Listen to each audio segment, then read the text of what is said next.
Good morning, everyone, and welcome.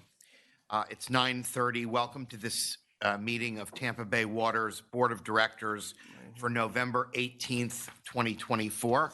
The meeting was noticed in the Florida Administrative Register and on the Tampa Bay Water website. The meeting is available for viewing through live streaming, and a recording of the meeting will be posted on the agency's website.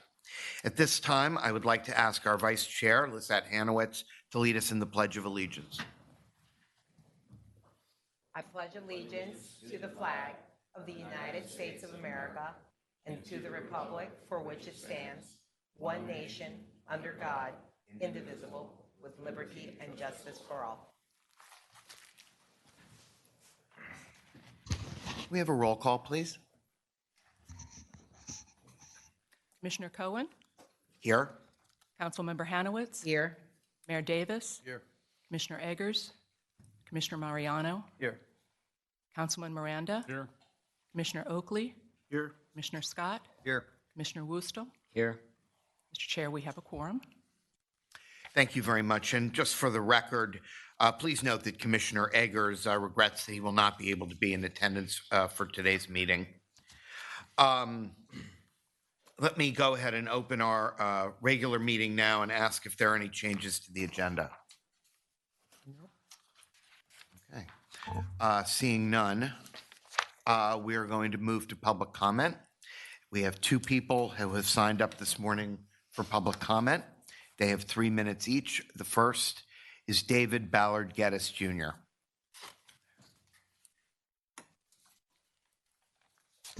Hi, good morning. My name is David Ballard Geddes, Jr. I live at 802 Georgia Avenue in Palm Harbor. What is meant by living water?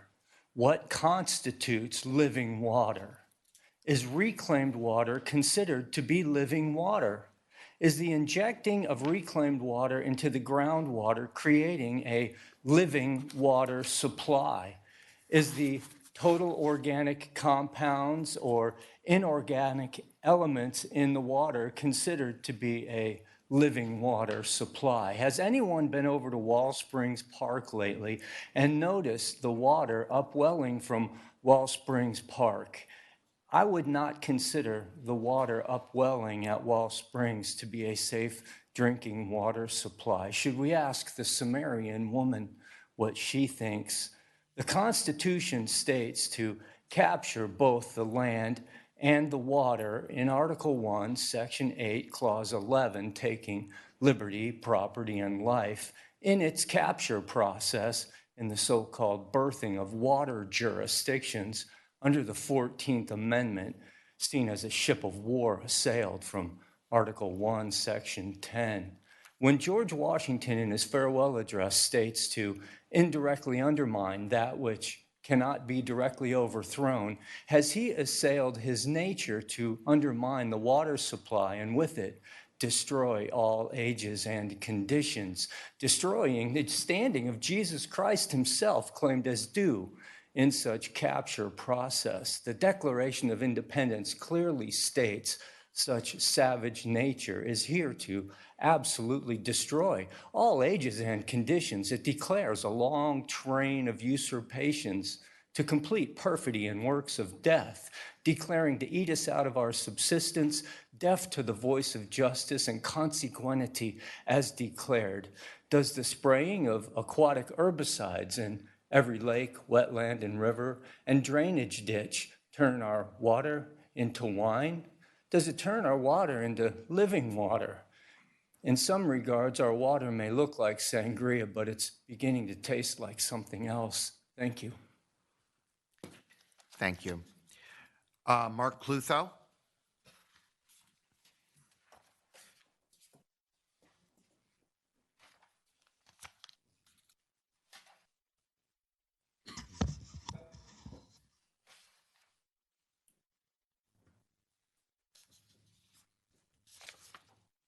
Mark Klutho, Largo. Looks like everybody's still wearing their summer coats. How stupid is that? Yeah. Tampa Bay water-wise, not.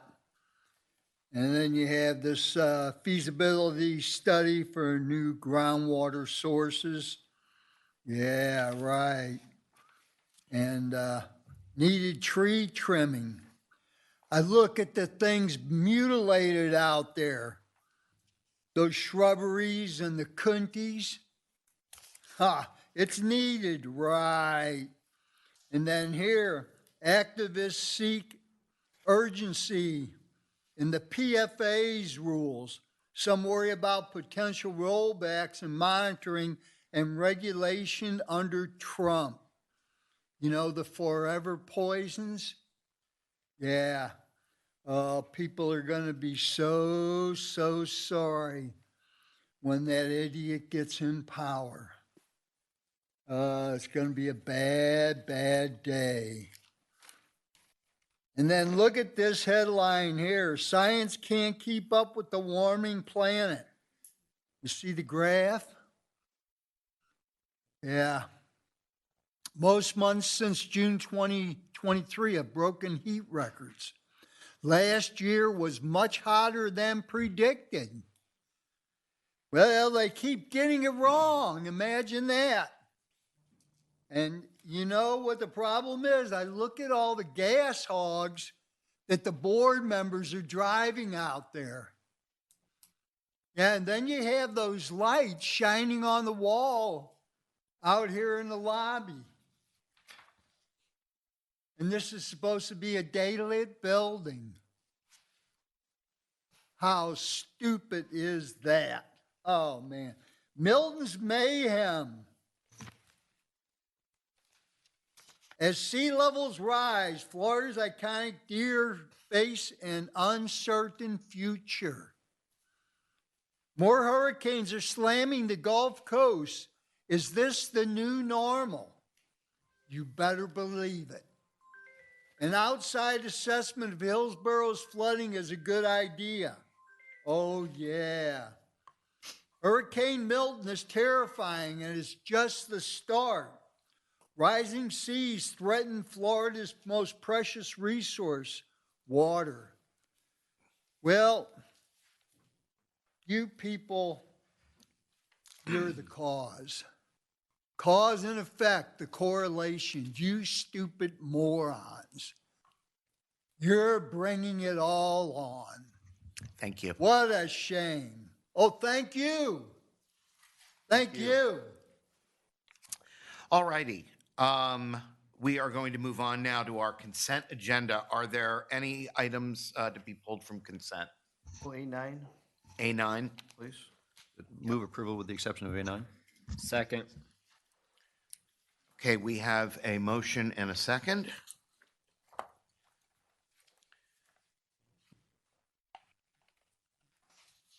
I'm sorry, who made the second? I beg your pardon. I did. Thank you.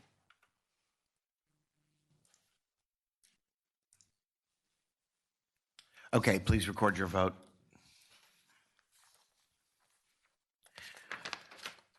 Mr. Chair, the motion passed unanimously. Thank you very much. I'm going to go to Mr. Carden. Do you want to take up A9 now, or do you want to wait until the end of the meeting? It's up to you. I just assume right now. Okay, why don't we go ahead and move right into that, and then we'll proceed with your report. Mr. Chairman, I'm Yes, just going to make a quick comment on it. okay. I just want the board to know that its citizens' comment was brought up the other day about this easement coming up, worried about the pumping and where everybody's on well and septic up there, that they're worried about what the effects may be. So there was some citizen caution to it. We pulled it off our agenda item as well after hearing that. And Tampa Bay Water is going to come up. Chuck's going to do a presentation for the citizens up there, and then it'll be before the board is for a full agenda item too. So, but I'll move approval. Okay. Okay. So we do have a motion and a second for A9. Okay, please record your vote. Mr. Chair, the motion passed unanimously. Okay, thank you very much for that. All right, Mr. Carden. All righty. My report for the month of, we're reporting through first couple of weeks of November and October. We delivered almost 195 million gallons a day to the system. And that's significant because it's almost 23 million gallons a day less than last year, the same period. And so that's just to give you a background, looking backwards of how it was last year when we were coming, the drought was starting and the demands were sky high. So that's a telling number. We did have plenty of rainfall in October due to the activity of the hurricanes, and the river flow conditions were extremely high, and they still are flowing. And the rain allowed us to fill the regional reservoir. The district, who had put on a one-day-a-week watering restriction, rescinded the order in October. However, in the first part of November, we did have very hot and dry weather, and we have been seeing the demand slowly creeping up, at least for that period. The good news is we're entering the dry season in very good shape as compared to last year. Reservoir's full, rivers are flowing. The city of Tampa's got plenty of supply from the river as well, so they're not purchasing water at this time. And the desal is about to be started up here, and we'll talk a little bit more in detail under D3. There's a construction presentation, and the desal plant's going to be one of those projects that we'll highlight. The regional reservoir continues to be the workhorse. We produced almost 88 million gallons a day in October, and like I said, it has become the workhorse of our system. Rainfall, the total surplus, you've heard about the deficit every month from Mr. Hogg. After October, we have over 19 inches of a surplus of the rainfall. So what a difference in the 1 month flip. And then the rivers are flowing at 12 million gallons a day surplus. And that was also very close to the deficit break even.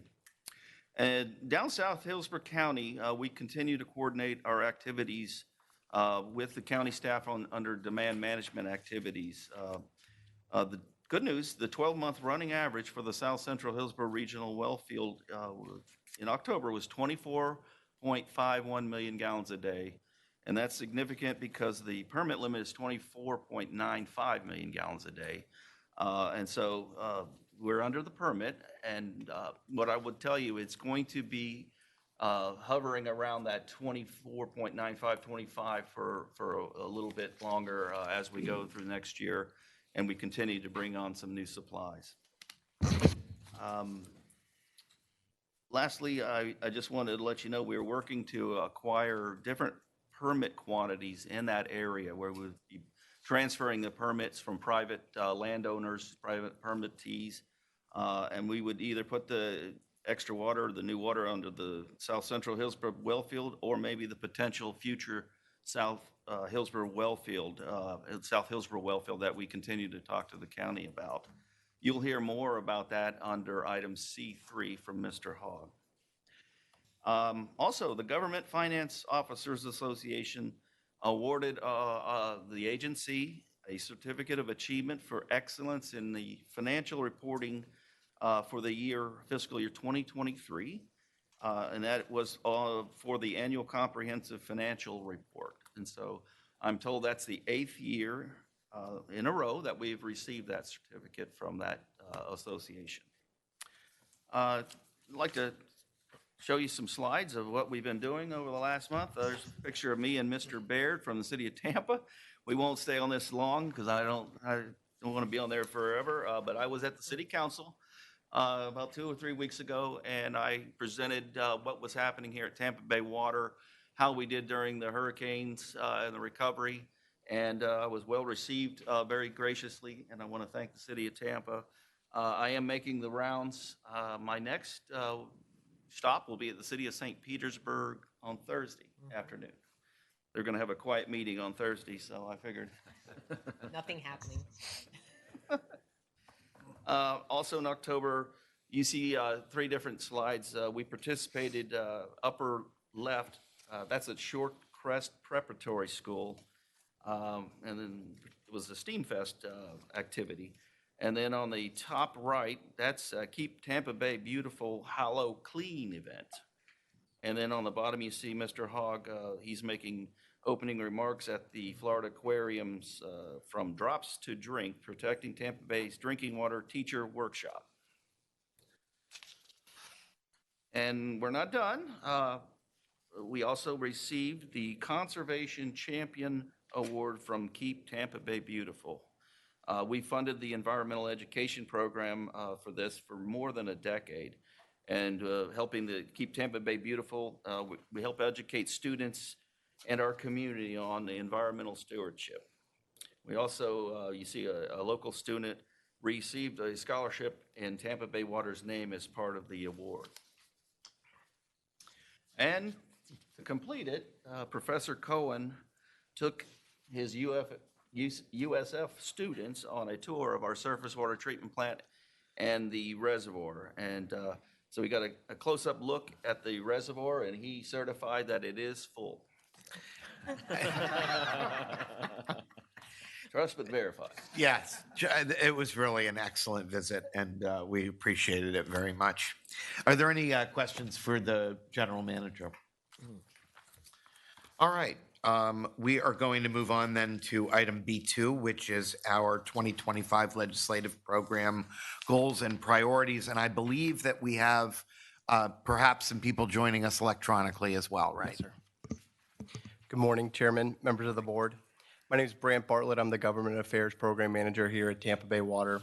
Today I'm going to be presenting agenda item B2. This is a regular agenda item, and we will be requesting board approval at the end of the presentation. First, I'm going to give a brief overview of the legislative team. It's comprised of Mr. Chuck Cardin, our General Manager, Mrs. Kelly Fernandez, our General Counsel, followed by Michelle Stamm, our Chief of Staff and Chief Strategy Officer. Then we have myself, Mr. Peter Dunbar of Jones Walker, Mr. Matthew Blair and Jacqueline Corcoran of Corcoran Partners, and lastly, Mr. Brad Kaiser of Denton's. Our legislative team reviewed our 2025 goals and priorities and made some small revisions, but they are consistent with what they've been in years past. We have with us today all three of our legislative consultants that we're going to be hearing from, and they're going to give a brief lay of the land and an update on the upcoming legislative session. First, we're going to hear from Mr. Peter Dunbar, followed by Mr. Brad Kaiser, and then we'll have Mr. Matthew Blair, who's here in person, to finish it off. I ask that you hold any questions till the end of their presentations, and then they'll be happy to address any questions that you may have. So with that, I'll turn it over to Mr. Dunbar. Thank you, Brant. Mr. Chairman, is my audio fine? Yeah, we can see and hear you. Okay, excellent. Obviously, we're beginning a new term in Florida's legislature. Members are arriving today for the organizational session tomorrow. We do have 22 new members, but those are filling seats where members have been turned out. There is no basic change in the majority of either house. Tomorrow's organizational session, traditionally both presiding officers will be elected. In the Senate, that will be Ben Albritton from Wauchula, and in the House, it will be Speaker Danny Perez from Miami-Dade County. In their acceptance speeches, we would expect to hear where their priorities will be. So far, the commentary that they've released up to this point focus will be again on affordable housing. There's the continuation of what we call Condo 4.0, the follow-up of the collapse in Surfside, and we do expect that there will be activity with regard to the relief from the storms that we've recently had. As of today, although bill drafting has been open now in the Senate since midsummer and for 2 weeks now in the House, no substantive legislation has yet hit the system.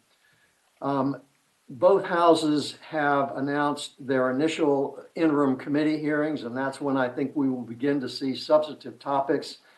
The House will have their first set of interim committees beginning the week of December the 2nd. The Senate will follow in the next week and will have their interim committees beginning December the 9th. We are still waiting for some of the committee appointments. I expect that by Thanksgiving, most of those will be in place. Here's what we do know so far in some of the key appointments. In the House, the substantive committee, big committee that will hear water and environmental related matters is the State Affairs Committee. That will be chaired by Will Robinson. That announcement has been made. The subcommittee that deals with that specifically is the Natural Resources and Disasters Subcommittee, but we do not know the subcommittee chair yet. In the Senate, it's the Natural Resources Committee, and again, no chair has been named yet.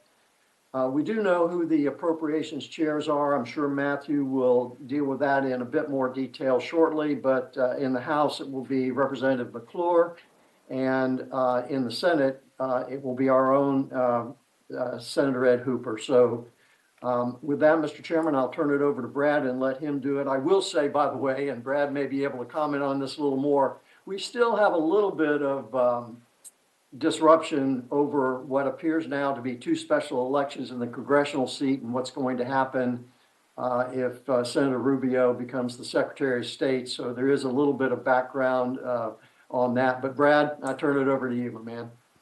Thank you, Pete. I think you guys in your packets have our typical objectives and goals for the year, and we talked about CAP and formerly MESA and the NOAA and the federal grant program. I've had the privilege of being involved with your organization for 16 plus years. I think more importantly right now, and based upon Pete's comments as well, is we're in a huge change culture in the federal government. And I've been in DC for 25 plus years, and I've seen the change of administrations, but the impact is very dramatic. And Brant and Matthew and others, we've been on multiple calls talking about the landscape, but to give you an understanding, as we are all watching the news, cabinet secretaries and sub-cabinet secretaries, but more importantly is the thousands of people that will be leaving DC and the thousands of people that will be coming in. And collectively, based upon all of our relationships, we'll know a lot of these, and I say young men and women, but that's typical in DC, to be involved in the new administration.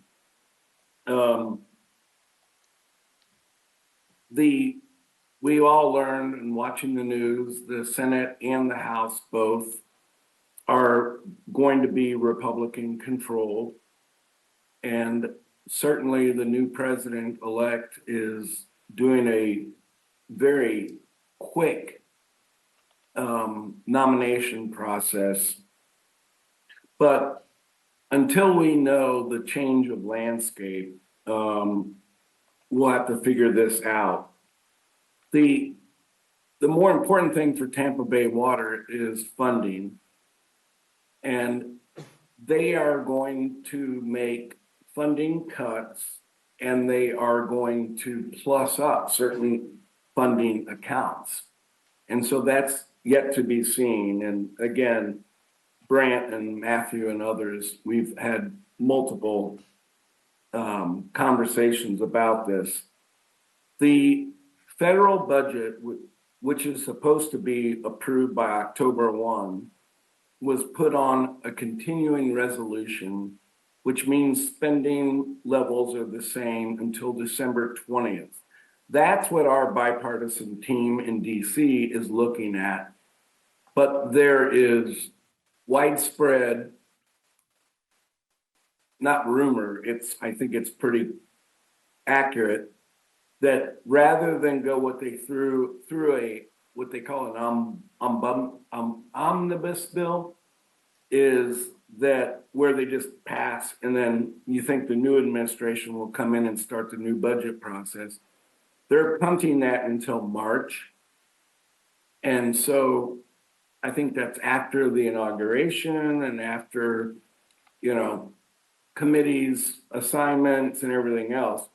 But the March budget for last year and then start the new process for this year will be very, very significant. As far as impact on certain, I read in the Washington Post on Sunday that one of the cuts was $1.5 billion on water utilities. So again, we meet every Monday, our bipartisan team, and talk through what's going on, and we're monitoring it.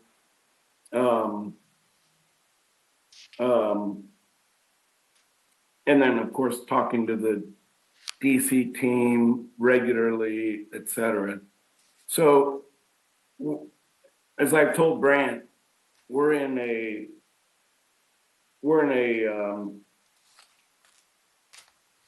very change environment, and we'll keep you guys all appropriately involved.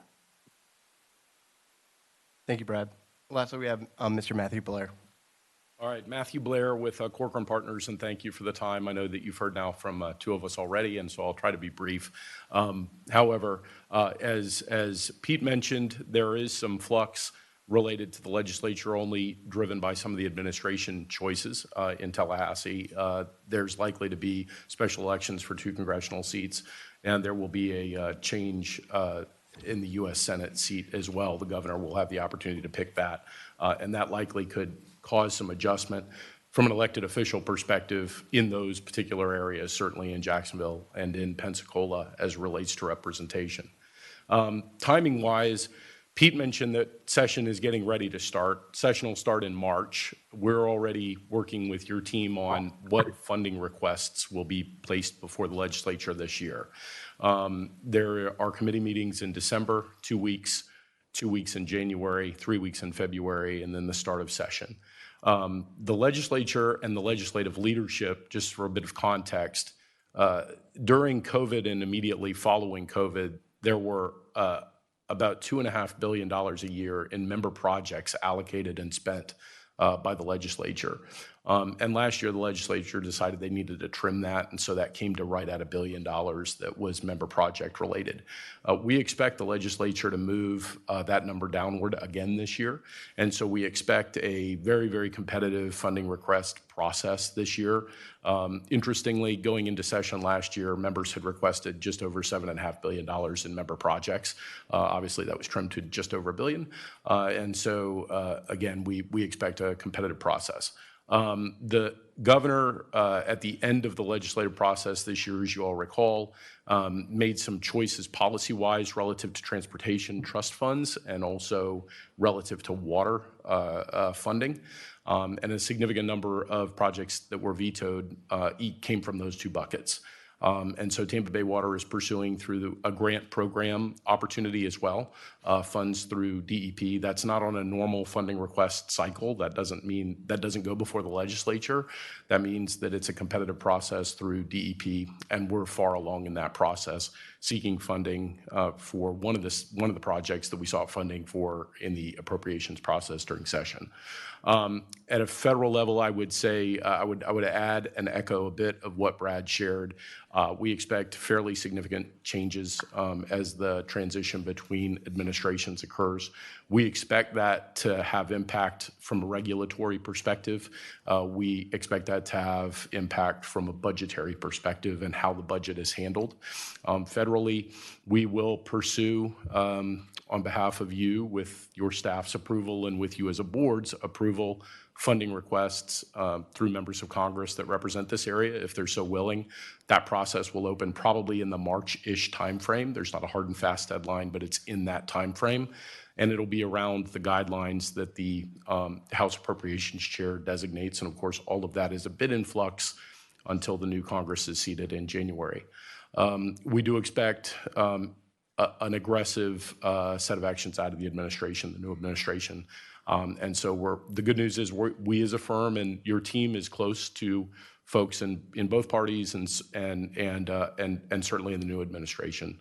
And so we'll continue to keep a finger on that pulse and make sure that there's not negative impact for Tampa Bay Water, work to make sure that we're clear on that front, but also to take advantage of every opportunity that we can, both from a funding and a policy perspective, to continue to advance what is unique here, insofar as you have a regional governance model that really, really works, unique in the state, unique in the country, as you all know, that does a really, really good job of delivering alternative projects economically and keeping the cost of water really, really low for those in our community, and also keeping us wet all the time, not in a situation where we have to choose between growth and drinking, right? And that's not something that most areas of the country experience. And so, again, thank you to the board's leadership, this board's leadership, and previous board's leadership in bringing us to this place. So without further ado, I'll wrap up and answer any cleanup questions, if you have any, as a part of that update. Commissioner Westall. And then I had also heard that the new federal government might not be so interested in the EPA's position on PFAS. And I know that we would get updates, but it's just such a critical piece of information that the moment that we verify that they, and I know that we're all taking it serious and we want safe, clean drinking water, but we're still kind of, to my understanding, guessing on whether or not we can even properly test for it. We're going to go through some experimental engineering firm in the city of Tampa that looks to make a lot of money off of this. So what I don't want to do is just spend people's money to spend their money if we're not going to be able to realistically bring down those levels. So if we can know the moment that they have decided to backtrack that the EPA's position on PFAS, I would very much appreciate that, because we're voting on it also externally from Tampa Bay Water. So thank you very much. I think any change in guidance on it at all, Yeah. whatever it is, Yeah. or any resolution of what the actual levels are going to be going forward.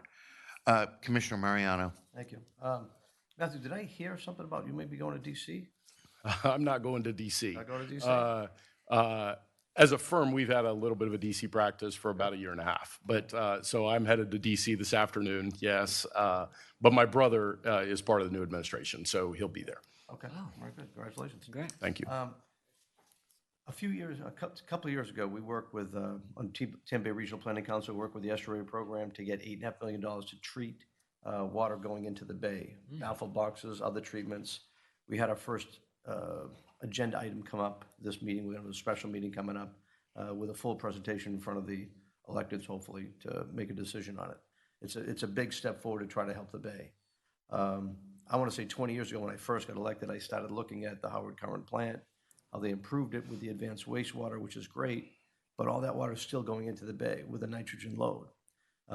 We're going to be looking at some other big projects up here as we go forward coming in January, so we start talking about it. And I've talked with Chuck about it extensively, also Ed Sherwood, about trying to take that reclaimed water and using it somewhere else. And I know there was conversation about maybe Lakeland's going to get the water from treatments, whatever the case may be, whatever it may be. There's a lot of money out there for Part 2 money. And I'm just wondering, that's where we got this fund. It goes through DEP for Florida, then it goes through the consortium, and that's how we got the money. I'm wondering if you think that's a source we should be looking at, because the money's there. It's coming in year after year. And Part 2 is the biggest struggle because you get the 5 states, 6 federal officials are all together, all making the decision where that money goes. And they want big regional projects. So if you want to take a look at that and give us some guidance on what you think may be good for down the road, we appreciate that. I appreciate that. The answer is yes, we'll take some close look at that. Obviously, there is an interaction with Reclaimed related to the agency, as you well know, right? And what we can and can't do there. So we will take a very close look at that along with Pete and team, and then come back to you with thoughts. Okay, thank you. Commissioner, in response, thank you for flagging that, and Chairman, thank you as well on PFAS. Not to be KG, it's public. My brother will join the administration as Deputy Chief of Staff for legislative, regulatory, not regulatory, political and public affairs in the White House. I can assure you that we will have an indication of what those things are. So can't promise outcomes, obviously, nor can you all, right, as elected officials. But what we can promise is information, and being able to provide that, and then making sure that the agency can respond and react to it appropriately. We appreciate any guidance you can give us. Thank you. Anyone else? Commissioner, okay. I think that we do have an action item related to this, correct? Yes, sir. Okay. With that- Thank you very much. Staff recommends approval of the 2025 legislative program goals and priorities. So moved. Second. Okay, we have a motion and a second. Commissioner Wastel and Commissioner, there we go. Please record your vote. Mr. Chair, the motion passed unanimously. Okay, thank you very much. We are going to move on now to the South Hillsborough Pipeline Project. And we have a resolution to adopt, I believe. Good morning. Morning. I just want to acknowledge we have two of our primary legal representatives, the special counsel here today to present to you this resolution. Mr. Campbell McLean from Gray Robinson, and I also think I see in the back there some other familiar face. That would be Barry Buenaventura. So with that, I'll turn it over to Mr. McLean to present to you the resolution. Thank you.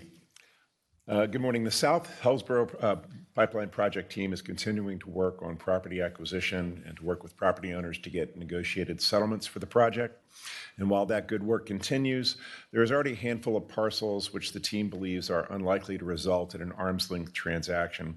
Most of these involve property owners who have hired legal counsel and they want to have them represent their interests and work through counterpart legal counsel.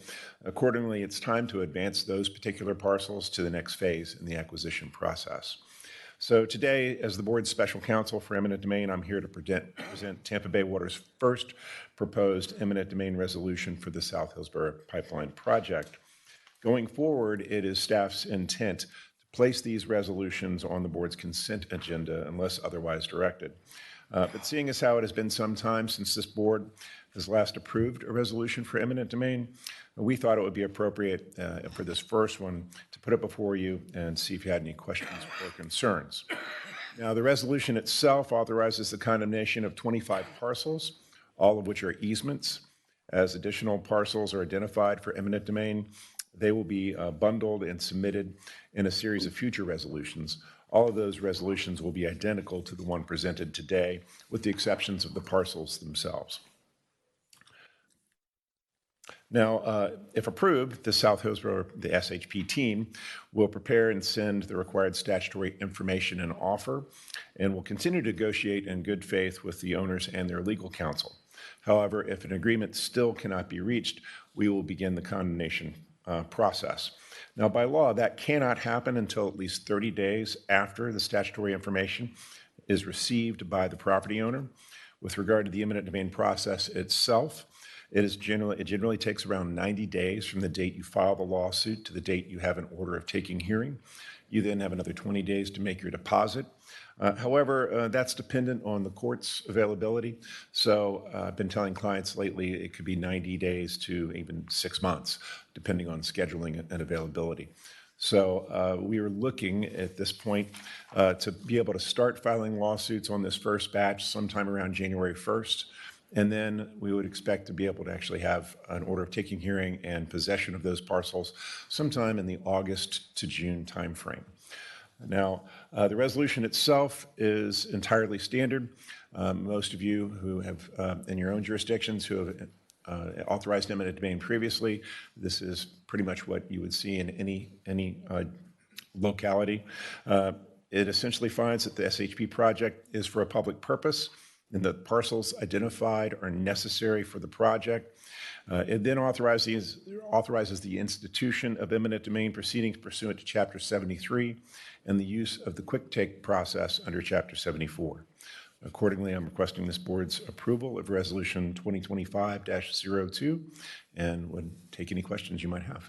Thank you, Commissioner Wastel. Thank you, Mr. Chair. I've brought up this issue of eminent domain in the previous conversations over the past 2 years. I think my first meeting was Commissioner Cohen saving someone's house or something near a river with Tampa Bay Water's help. Do we know if these 25 holdouts, look, it's an industry. I have a rule that somewhere someone is making money in a way that you never considered, and I didn't know that there were eminent domain attorneys that kind of act like insurance adjusters almost.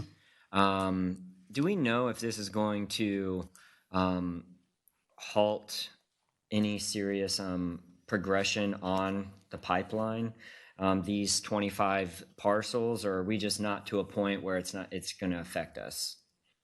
I believe it will not. We put Okay. that into consideration with the complete schedule ahead of time. So it's been considered, the time factor, using, we didn't know how many, but we took a good estimate of how many, and we put it into the schedule that we built already. Okay. All right. Thank you very much. I'll move for approval. Commissioner Scott and then Commissioner Mariano. Thank you, Mr. Chairman. So we're talking 25 properties out of how many? Oh, I believe the total number on the project was somewhere between 300 and 400. Okay. We've got a raft of, I think, 60 contracts that are in the process of approval, and another group behind that. So, it's pretty average for a project like this to have maybe 40 to 60% negotiated settlements. The rest go to condemnation. A lot of times that's just because there is an industry of eminent domain lawyers like myself who go out and solicit the project and gather clients, and we need to deal with those folks. So it's very standard, and I wouldn't expect any problems, but we don't know until that first case or two has gone through the court system. Someone might pull on some strings and figure out that there could be an issue. It's impossible to tell now, but I can tell you that your team has done a very good job in putting together the authorizations for this project the way they're supposed to be, so I wouldn't expect that kind of a problem. Okay. So we anticipate, based on what I'm hearing here, that these 25 are likely holding out for more money, that it's not that they're against the project necessarily, they just are trying to maximize their... Correct. Correct. And there may be particular issues with their property, or sometimes the attorney wants to be the one talking directly to a counterpart attorney rather than having the property owner deal with staff. There's a myriad of issues, but it's entirely standard, so it's nothing to be alarmed about. This was expected. Got it. So you said on the time frame, August through June. So is that August 2025 through June of 26? Oh, I'm sorry. If I said August, I meant to say April. April. Okay. April to June is when I would expect April to to June. get Got it. Okay. All right. the acquisition completed. Got it. Okay. And then, From that point, I also want to add that as we get more parcels that we designate for eminent domain, we will get future resolutions, and so it will become a rolling process. Got it. So this is just for these 25. Any ones in the future will come back for approval. That's correct. And with this board's acknowledgement, like I said, our intent is to put those future resolutions on the consent agenda. Got it. Okay. All right. Thank you. Commissioner Mariano. Thank you. You actually answered part of my question as far as like thinking about how far along are you. It looks like you're about 95% done with the appraisals, or the purchases. Of those, what percentage of the project is it? Are they like a lot of large parcels? Are they smaller parcels? You mean the types of parcels that we need to go acquire? Size-wise, so like some of them look really big, some are really small. Yeah, it's a smattering. It's a little bit of everything. It's less dependent on the size of the parcel than maybe the attorney that they hired on the other side, or the attitude of the property owner themselves. Some are just anti-government. Please stay off my property. It's totally normal. There's no way to really predict which ones. Now, there are some more complicated parcels that we're dealing with. It'll take us longer to analyze those and get the proper offer out. And even then, even if we get it 100% right, we're still probably going to have an argument about it. Okay, thank you.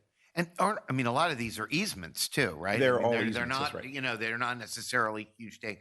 Commissioner Westel, you had an additional? That was my follow-on question, okay. just to make sure it's no one's home or business, right? It's only. But yeah, on this group, I don't believe so. There may be a business that is affected on a future parcel that we put up. We are certainly going through commercial corridors to get there. We have to cross State Road 60, for example. So there are segments of the project that will be affecting businesses, and then the rest are going to be affecting residences. So most of this is going to be done in right-of-way, so we're already building the pipe in property that Hillsborough County already owns and has authorized us to use. But that's going to disrupt local homes. Even if we are not touching anyone's property, you're going to have a citizen that gets upset because they can't get in and out of their driveway the same way. You're not taking someone's home or business and tearing it down. Yeah, there is one home that I know that the clip is coming so close because the home was so close to the right-of-way that we are going to actually take that home, but we've, I think, handled that by contract and got it resolved that way. Okay. So. Thank you. Okay. because I would have rescinded my motion. Councilwoman Hanowitz. Just a simple question. At what time do you expect us to get involved again in this process, if at all? It's a continuing process. So as our acquisition teams get to that point on the various parcels they're working on, they're either going to put them in a contract basket or a condemnation basket when they know they've kind of hit the end of the road. So as we get those in the condemnation basket, we'll bundle them up, put them in a future resolution and move forward. It's hard to predict how those teams are going to produce those parcels. Okay, thank you. Okay. Very good. Do we have a motion, Commissioner Wassel, I believe? And who was the second? Mr. Oakley was the second. Okay, thank you. All right, please record your vote. Mr. Chair, the motion passed unanimously. Thank you very much. Thank you. Okay, we are going to move on now. We have 4 action items this morning. The first is the feasibility study for surface water sources. Good morning. Good morning. Good morning, Mr. Chairman and members of the board. Agenda item C1 is an action item for the feasibility study for surface water sources project. At the end of the presentation, I'll be requesting approval of the professional engineering services contract 2024030 with Hazen and Sawyer. The 2023 Long-Term Master Water Plan approved by the board last November included further study of 7 water supply projects. Only 6 of the projects require further feasibility study. These projects are listed on the screen. The South Hillsborough Wellfield via aquifer recharge and the desalination plant expansion with seawater remain in the list of projects for potential future expansion, but they do not require additional studies at this time. Due to the similarities in the projects remaining, they were grouped together by supply source and divided into 2 larger projects or contracts. The first project or solicitation is the feasibility study for new groundwater sources, which was approved this past July. The second project or solicitation is the feasibility study for surface water sources, which is the focus of today's presentation. This contract includes the North Pinellas Surface Water Treatment Plant and Reservoir, the C.W. Bill Young Regional Reservoir Surface Water Treatment Plant and new nearby reservoir, and the new South Hillsborough Surface Water Treatment Plant and Reservoir. The surface water feasibility study scope of work includes a more detailed technical and economic evaluation of each project. The goals will be to determine the overall feasibility, refine yields and operation and maintenance costs, and to collaborate with residents. This will be accomplished through extensive modeling, water quality sampling, and environmental assessments. We will also be engaging the public throughout the project. For each project, we'll be working with the local community to inform them of our efforts, solicit input, and keep them updated on our progress and findings.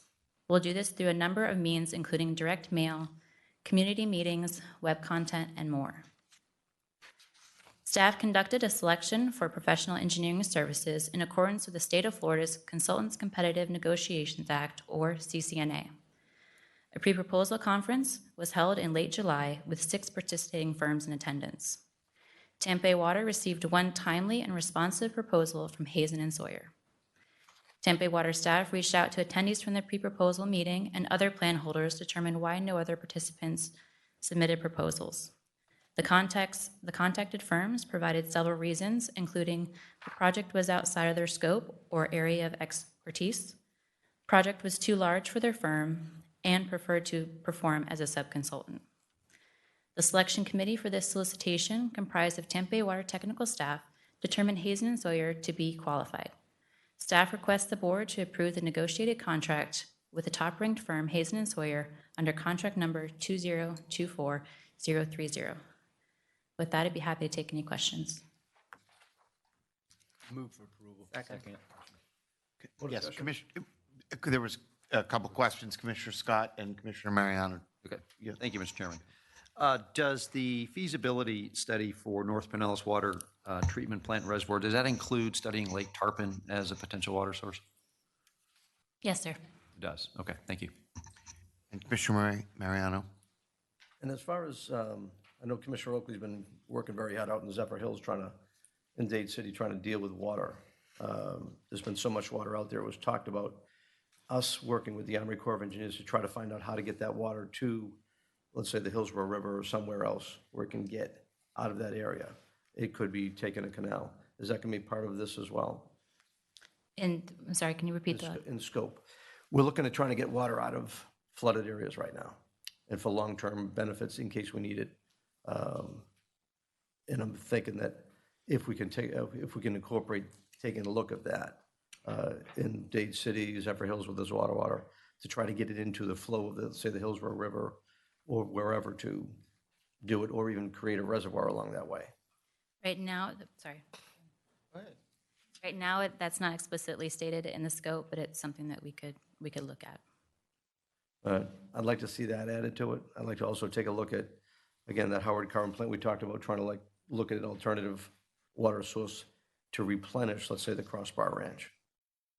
I'm sorry, I'm not objecting to anything, but I missed about the Hillsborough River. Can you tell me you're taking water out of the Hillsborough River? No, I want to put water into I it. want to make sure, that's all I want to ask. No, well, yeah, and Charlie, I'm glad you mentioned it, My because dandruff started to grow. no, well, what I want to do is actually help you I get understand, thank you very much. more water down there. Okay. Commissioner Oakley. Well, to answer the fact that we want to get water out of Zephyr Hills and those flooded areas, there's some way we need to work out and get maybe a culvert system or something that will carry the water on to Hillsborough River without it flooding our homes up in the Zephyr Hills areas. We have a purpose of wanting to get it there sooner so it doesn't flood our. And I'm not here not only protecting ourselves, but this Tampa area and all of the areas combined, the 3 county areas. But when you look around, there's some things we can do to help nature, which we're not doing very well. And I'm not in any way saying that we're wrong, but like the city of Tampa has an enormous ability to put more water in the ASR, so we don't have to buy water, and you're going to have water for other areas that you need. However, we have to get a permit for that we have a permit now for 1.2 billion gallons of water that we store underground for the months of when you don't have rain, like February, March, April, and May.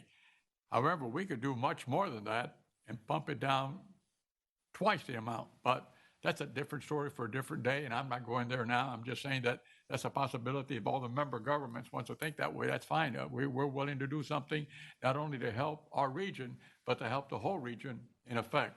I'm not here to run a solo. I'm here to run an airline with all of you with it. Commissioner Westall.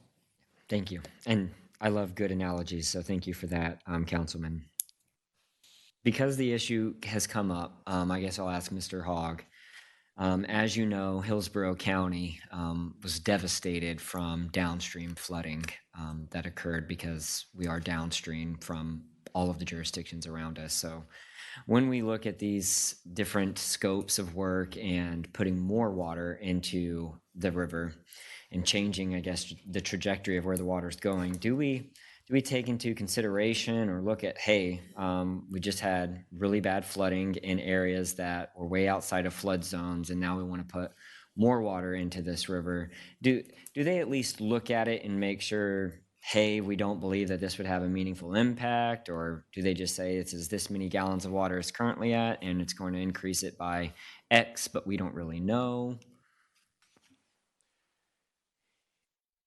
Anytime we develop a scope for a new supply source, we are open to new ideas and concepts.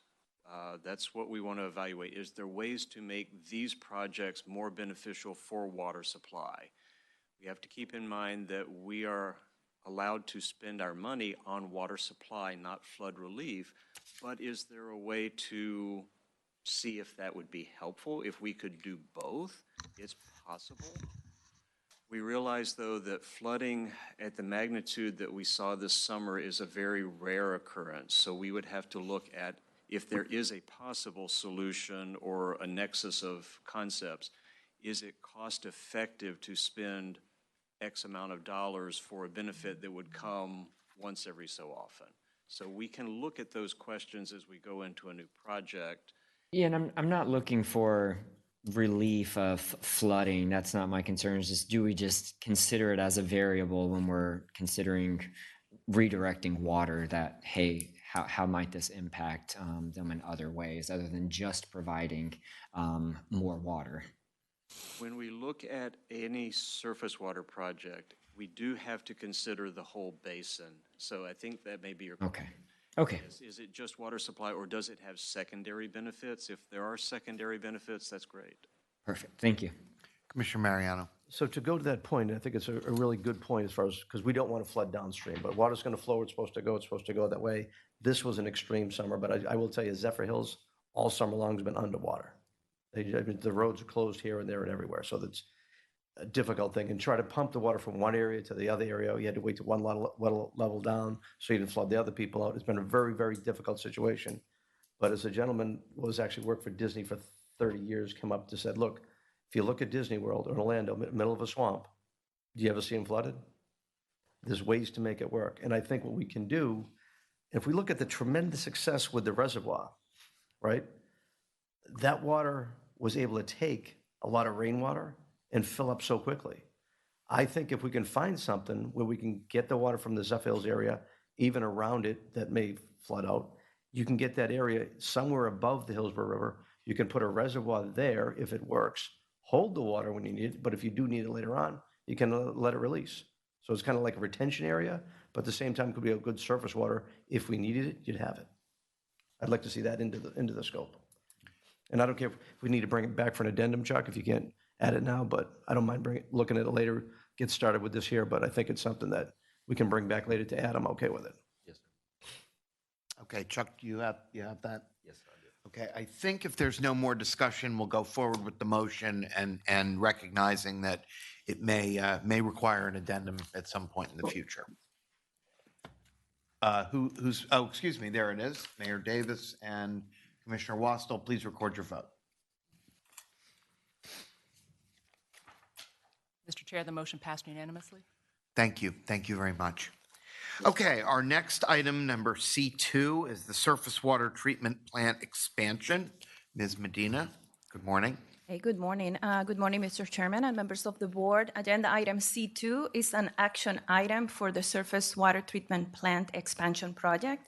And I will be asking for your approval of a change order for early procurement of equipment package number 2. The surface water treatment plant expansion was selected as the next water supply project for the region with a proposed completion date by the end of the year 2028. The main goal of this project is to increase the water supply capacity available to the region by 10 to 12.5 million gallons per day. And we are delivering this project using the progressive design build method through an amendment to the existing design build operate contract with Veolia Water North America. Staff negotiated a scope and fee for a change order to Veolia's contract for early equipment package number 2. This package includes the equipment listed in the slide, and early purchase of these will which have identified all as long lead items. The estimated cost for this package is about $14.9 million. Staff anticipates, once again, leveraging our owner's direct purchase program to directly purchase some of this equipment and save the sale taxes associated with this, which we estimate at this point to be $700,000. And with that, staff requests the board to approve the negotiated change order for early equipment purchase with Veolia under agreement 2000-28. Thank you. Are there any questions? Councilman Miranda. Oh, second. Councilman Miranda's going to move it. Second. Second by Councilman Hanowitz. Please record your vote.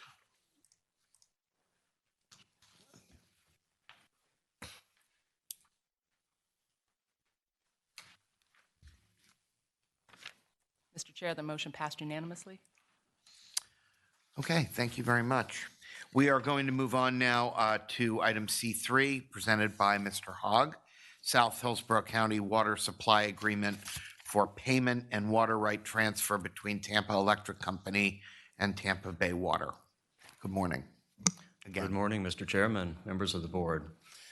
Staff has identified another opportunity for this agency to acquire permit quantity in South Hillsborough County to help meet the growing demand in the service area. This is an area of our region that water is not available since the 1990s for new permits, so this is a creative opportunity for us to help meet demand. This is this is an action item, and I will recommend approval at the end of the presentation. The Tampa Electric Company owns property along State Road 60 in Hillsborough County, the far eastern side, and that's shown by the orange polygons or shapes on the far right-hand side of the map. The farms are contiguous, and they are located on both sides of the Hillsborough-Polk County line. This property has been used for agriculture since at least 1995, or it's been under a water use permit since 1995. And the current permit quantity is about 1.59 million gallons per day. The farms were acquired by TECO in 2020, and they've converted the property to utility use or solar farms. They have modified the water use permit to allow that transfer of use type. That was done in August of 23 to allow that transition. And their permit quantity remained the same. When we looked at the file of record with the Water Management District, their records show that the actual use over the last 10-year period is 590,500 gallons per day. We contacted representatives of Tampa Electric this summer, back in June, to discuss possibly acquiring some quantities that they no longer needed for their property. We talked with them regularly through the month of October, and we have negotiated an acquisition agreement to permanently transfer those water rights from their permit to ours. The key provisions are the quantity to be acquired, the cost basis, and the process that we would step through to simultaneously modify both permits to effect that transfer. The negotiated acquisition price for this quantity, 590,000 gallons, 500 gallons per day, is $1.694 million, and that comes to a unit cost of $2.87 per gallon of permitted capacity. And this is the identical cost basis that we used for the Suburban Land Reserve acquisition back in February of this year. We have discussed this acquisition with the regulatory staff of the Water Management District to talk about the transfer process and the quantity to make sure we're all on the same page. We've also discussed the acquisition with the Hillsborough County Water Resources Management and the Environmental Protection Commission of Hillsborough County. The negotiated details in the agreement attached to this agenda item specifies the quantity, the process that we'll use to simultaneously modify both permits, so they'll go through the permitting process at the district at the same time, and the cost basis. Now, if we can acquire the 590,500 gallons per day and move it this time to our South Central Hillsborough Regional well field, that would give us a benefit of about 425,000 gallons per day in permit capacity at that location. This does meet the net benefit requirements of the Water Management District, so it meets their rule criteria for issuance. We have a high degree of confidence in moving that quantity over to our permit and getting 425,000 gallons per day because of the modeling work that we've done. It's consistent with prior work and our discussions with the Water Management District. We are also negotiating a similar agreement with Hillsborough County for a piece of property and water rights that the county has south of the C.W. Bill Young Regional Reservoir. That property has been in agriculture for many years and is now converting to utility land use for Hillsborough County to build infrastructure. With that transition, they don't need the full quantity that they have permitted on the site, so we're looking to acquire about 345,000 gallons a day from Hillsborough and again move it up to the South Central well field. We plan to bring that negotiated agreement with the county back to the board in January. along with a permit application to modify our South Central permit. And that would allow us to receive the quantity from TECO and the county. If we can effect both transfers, that would allow us to increase the South Central Hillsborough permit average quantity from 2495 up to about 26.8 million gallons per day. It's very cost effective because it's simple acquisition. There is no new infrastructure needed for the existing well field. And that water would be available for South Hillsborough customers as soon as the water use permit is modified. Our staff recommends approval of the negotiated agreement with Tampa Electric to acquire 590,500 gallons per day of permitted capacity. And if approved by the board, we'll return in January with that agreement with Hillsborough County and also our permit modification application for the South Central well field. Be happy to answer questions. Thank you, Warren. And this is outstanding work, and I really think extremely proactive on the part of Tampa Bay Water and everyone, Hillsborough and TECO. This is a great, it's really just a great step in the right direction in terms of increasing capacity where we know that we need it. Are there any questions or comments? Commissioner Scott? Move approval. Second. Okay, we have a motion for approval and a second. Discussion? Oh, yes, Commissioner Mariano. So, question I have is, so you're going from, we said we're going to pick up 590,000 gallons per day, but you mentioned the yield is only going to be 425. Can you explain that a little bit? The Water Management District rules the Southern Water Use Caution Area is in a state of recovery. So they have set a collection of 10 Florida aquifer wells, and they have an average water level.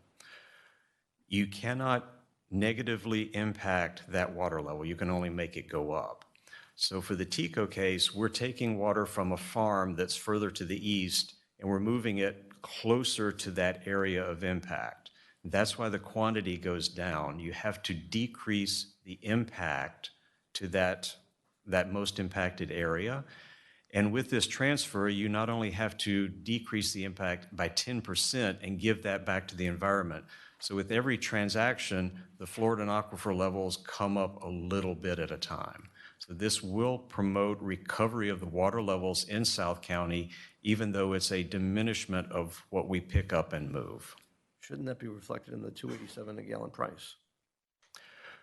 What we have acquired, starting back with the member governments in 1998, we acquired permitted capacity from well fields. Even though we knew we were over permitted and we needed to cut back, we acquired at that point at $2 per gallon of permitted capacity, and we reduced those northern well fields from a permitted capacity of 192 down to 90. So we acknowledged that it was important for the resource to gain back, and it was important for the agency to gain that quantity. So every prior transaction has been based on what we acquire, not what we can yield. And it was the same with Suburban Land Reserve. Right, but my feeling is even if you had good contracts you did before, doesn't mean you should be locked into doing the same type of thing. If you can only get 80% of the value of the water, you should only pay 80% of the price, not pay the same full price. I don't know why you wouldn't negotiate a lower number. That was the request of TECO based on the prior acquisition from Suburban Land Reserve back in February. So as we approached them, they said, yes, we're willing, but this is the cost basis. You know, it's a private utility that's making money off a permit it got from another government agency, and we're going to pay full price. I'm not comfortable with it. Well, if I could add, in order to get the 400,000, you had to do 590. If we keep going lower, the price of getting the 400 is to acquire 590 in the way that the district permits it. I'm okay, but what I'm saying is you're paying for 590, but you're only getting 420. You should negotiate that 287 number down.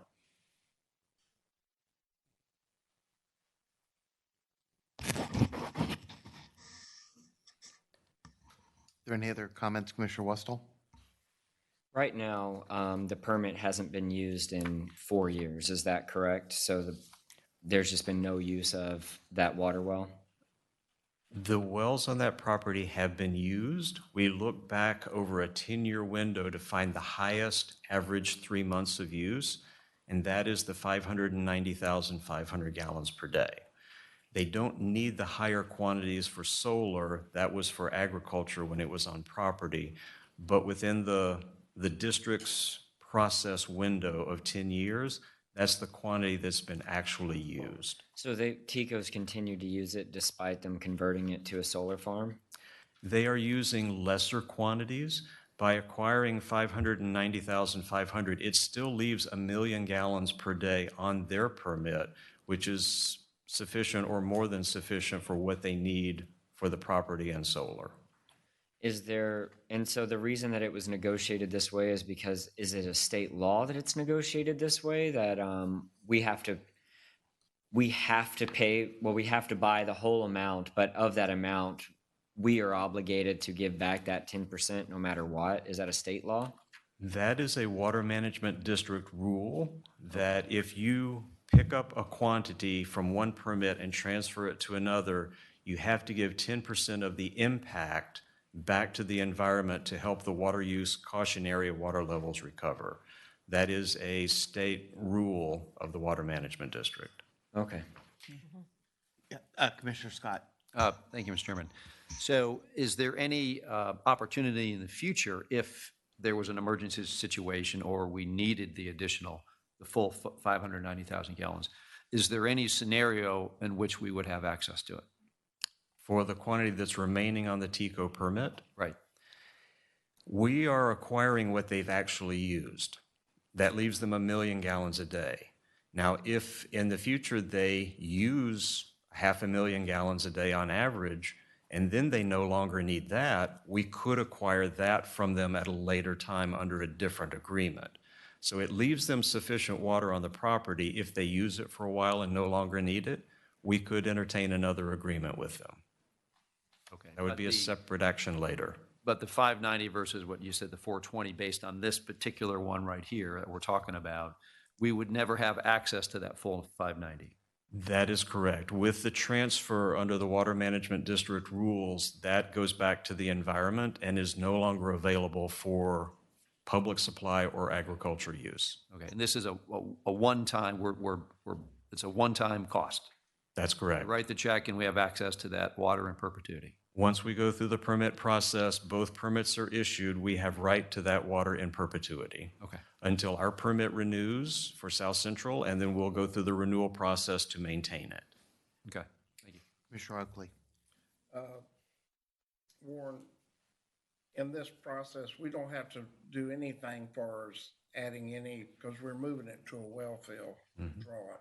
So there's no cost that we'll have in gaining that quantity. The only cost is the acquisition and very minor cost for the permit application and process. No new infrastructure. The water comes from the existing wells, existing pipeline to the Lithia pump station. As soon as the permit's issued, it's available for South Hillsborough customers. Thank you. Okay, do we have a motion? Second. Oh, There was a motion and a second. oh, okay, there we go. All right, please record your vote.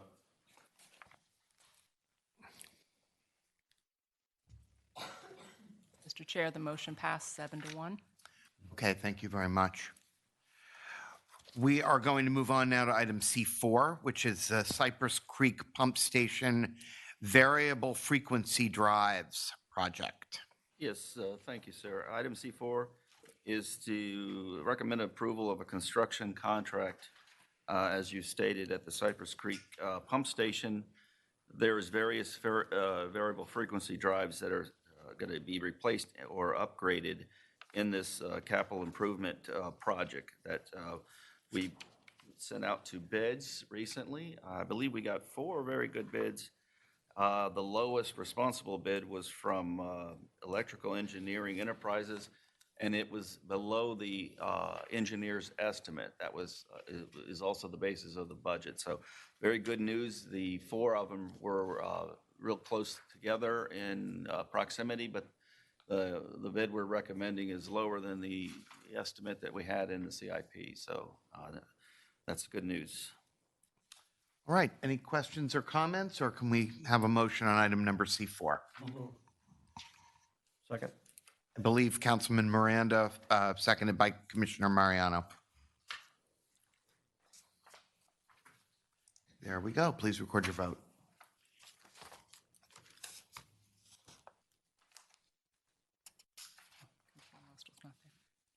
Mr. Chair, the motion passed unanimously. Okay, thank you very much. We are going to move on now to item D1, which is our member government report. This morning, we are going to hear from David Allen, the Director of Utilities for Pasco County. Good morning. Good morning, Chairman, board members.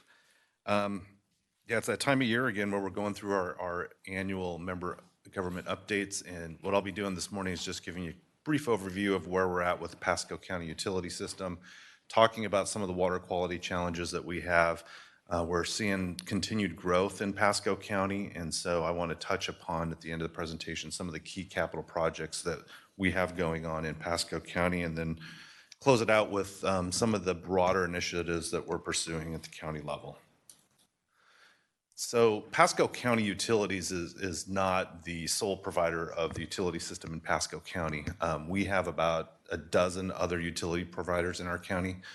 As you can see from this slide, we have a population over 600,000, and Pasco County Utilities serves about half of those, or a little over half of those. You can see on the graphic there the highlighted areas on the map, and those include incorporated cities within Pasco County, including City of Newport Richey that's on the board, as well as Dade City, Zephyr Hills to the east, and then the remainder are private utilities within Pasco County. As you look at the map, though, however, I think it's important to note that there is quite a bit of development, particularly to the north along our county border there with Hernando County. And many of those areas, both in that location as well as northeast Pasco County, are served by private wells. And so, you know, as this area continues to grow and develop, I think in the next 20, 30, 50 years, there's probably going to be a transformation of those areas as the growth continues to move up to the north. And the other thing I really want to point out from this graphic is the center portion of the county, which does not have the dense development.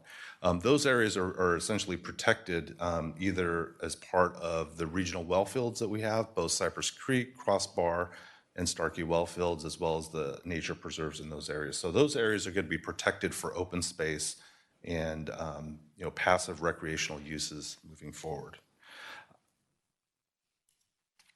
So just quick statistics on our system. We have just under 150,000 potable water connections and then about 37,000 reclaimed water connections. As I presented last year, and we were talking about water quality and flushing, Pasco County is in a very unique situation with our reclaimed water because we're reusing so much of that. When you look at our entire water portfolio, we're using about 67 to 70 million gallons a day on average. And of that amount, about half of it, or just a little under half of that, is specifically to the reclaim system.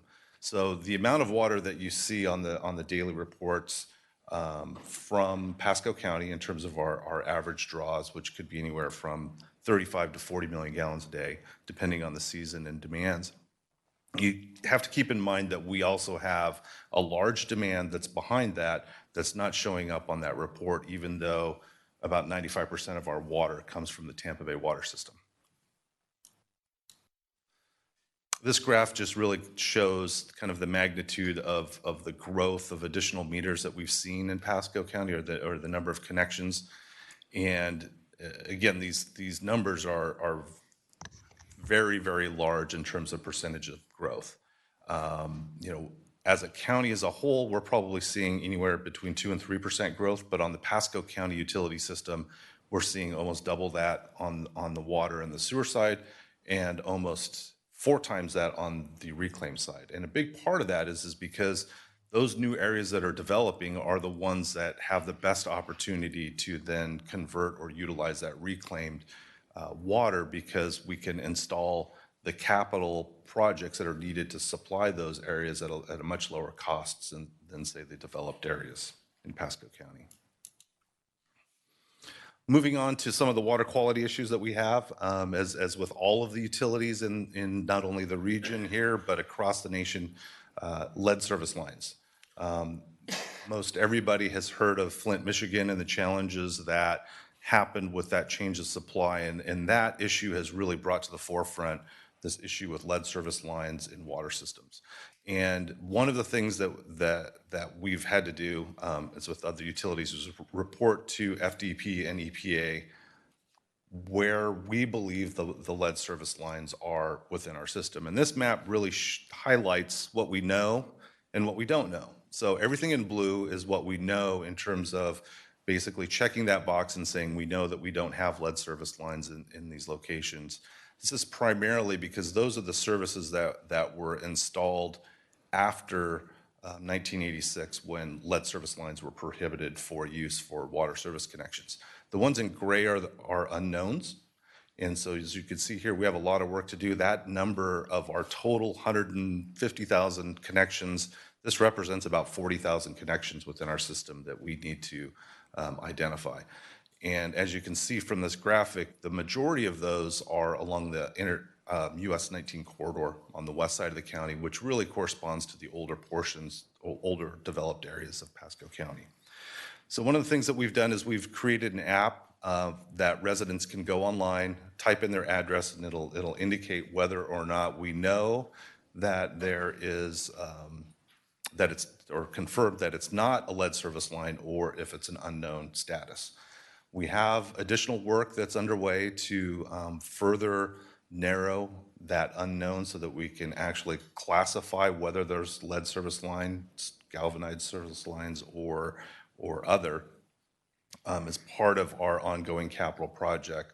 We're planning to use additional studies using AI and other methods, in addition to actually going out in the field and verifying whenever there's breaks and replacements of meters and those types of things. So we heard about PFAS earlier this morning. I'm really excited to hear if there are going to be changes potentially to the minimum levels with PFAS, particularly because Pasco County has, as the earlier slide, we had 11 isolated well systems. We have 3 of those 11 that have had PFAS levels that are above the 4 parts per trillion. Based on the EPA numbers. And so we've been looking at some preliminary cost estimates to treat PFAS at those 3 locations. These, again, are relatively small systems, but the treatment of PFAS is very expensive. Our preliminary costs right now, depending on the type of technology, whether that's ion exchange or granular activated carbon, will range anywhere from about $15 to $20 billion. And so if there are changes to those levels, that could have a substantial benefit to us in Pasco County in terms of reducing the capital that we would need to spend to address PFAS. The other thing, too, I want to point out here is that we've been in coordination with past year and a half with the testing that we've done with PFAS in partnership with Tampa Bay Water, as well as the other member governments, where we had a coordinated PFAS testing. And this is kind of our public-facing information that we have been sharing out so that our customers have access to information to better understand PFAS and the implications there.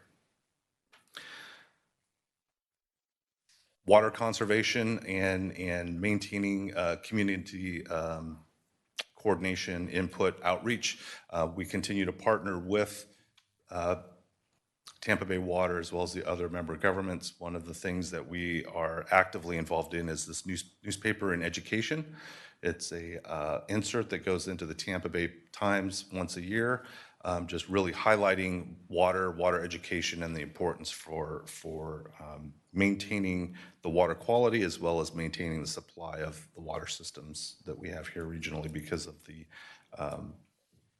ongoing issues that we have with quality. So with that, I want to move into some planning updates that we have. We're currently under process of updating master plans for our 3 utility systems. That would be the water system, the sewer system, and our reclaimed water system. We're looking at 5, 10, and 20-year planning horizons. And this information is going to be helpful because it'll help us not only guide how the system will develop in the next 20 years, but also identify the capacity improvements that are going to be needed to support ongoing growth and continued growth in Pasco County. And our plan with these studies is to complete the work later in 2025. Just very quickly, a snapshot of our capital improvement program for the next 5 years. We're looking at spending almost $780 million over the next 5 years. And as you can see from this chart, almost 50% of that, or a big bulk of that, is going to be for wastewater capacity. With us being member agencies of Tampa Bay Water, we don't have as much reinvestment or expenditures on new growth as it relates to capital expansion to serve those new developments. But we do have a lot in terms of the wastewater treatment plant. And in addition to that, we have quite a bit that goes back to reinvestment into our system, aging infrastructure, and making sure that we maintain our system in good operating condition. I just want to highlight here, just focusing on the water component. This just gives you a sense of the breakdown of what we have on the water side. About 40% is for pumping and storage. One of the interesting challenges that we're seeing now in Pasco County as we continue to grow to the east and the north is that we're starting to see elevation changes. And when you look at Pasco in our water system right now, we're on a single pressure zone, and we don't have any pump stations that need to boost the pressures because of the elevation difference. And now that we're growing more in the east, we're seeing a need to bring the water and pump it and have additional storage facilities in those areas. And then you can see here that the other main investment area will be for water main extensions. And again, this is to help support the growth that we're having in our county. Just to highlight a couple of large capital projects. Again, these are really wastewater projects because that's, again, where our biggest challenge is. We're currently planning an expansion of our Wesley Center wastewater treatment facility. This is the treatment plant that's on Interstate 75, big, large Pasco logo on the water tanks there. We're planning to expand that facility by about 4.5 million gallons. Our plan is to start the procurement process within the next couple of months, hopefully get a design package out on the street. And we're estimating right now, based on our recent construction costs, that this one project will be over $200 million. So a major project for us in terms of capital improvements. In addition, we currently have our Land O'Lakes wastewater treatment expansion that is currently underway. We just awarded a design build contract to the construction team for this project, where we're increasing our plant from 3.5 million to 5 million gallons. As you can see there, estimated cost is $77 million for 1.5 million gallons expansion. And then lastly, just to highlight some of the other challenges that we're having in Pasco County. The north central part of Pasco County is within the Weeki Wachee Springs BMAP area. And one of the challenges that we're facing is reducing our nitrogen levels in that area. And so one of the projects, or several of the projects that we've been looking at pursuing grant funding for septic to sewer conversions. We have two that are really high on our priority list right now. One is Sea Pines area, which is to the kind of the northwest portion of the county, and then also in Elfers, which is on the southwest portion of the county. Both of these areas were developed at a time where septic systems were allowed on relatively small lots if there was public water supplies available. And part of the challenge that we have with these smaller lots is when these septic systems fail, there's not a lot of land and opportunity to reconstruct many of these sites as the lots are small. And in addition to that, we have a direct degradation of water quality that impacts not only the Springs area, but also, more importantly, the Gulf. So we're pursuing different funding strategies to make those projects move forward.